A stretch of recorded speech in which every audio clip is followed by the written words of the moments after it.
আর হয়তো এক বছর যদি ফ্যাসিস্ট সরকার থাকতো আমাকে হয়তো ঝুলাই দিত। আমাদের ছাত্র জনতার বিপ্লবের সময় হয়েছে, যারা শহীদ হয়েছেন তাদের আত্মার মাগফিরাত করি, কামনা করি।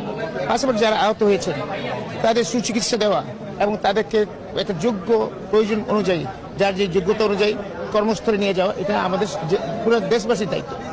আমাদের তো বিএনপির তো দায়িত্ব আছে, দেশবাসীর দায়িত্ব। বর্তমান সরকার কাজ করছেন, আমি জানি না ওনার কদর কি করছেন, কিন্তু আমরা আমাদের তাগিদ থেকে এসেছি।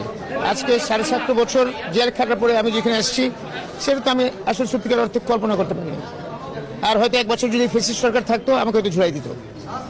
এটা ধারণা অনেকেই করেন, সেটা আল্লাহ মালিক আল্লাহ ভালো জানেন। কিন্তু আমি তো একটা মুক্ত অবস্থায় আসছি, সেই জন্য আমি মনে করি আমার একটা দায়িত্ব আছে, আমার দলের দায়িত্ব। আমার দলও আমার সাথে কথা হয়েছে, আমার নেতার সাথে কথা হয়েছে।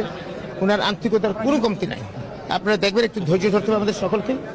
আশা করি ইনশাল্লাহ তারা এদের জন্য আমাদের যারা ছোট ভাই বোনরা যারা আহত হয়েছেন, সকলের প্রতি আমাদের অনেক দায়িত্ব আছে। এনিওয়ে, আমাদের দায়িত্ব, এখন আমরা পঙ্গু হসপিটালে যাবো।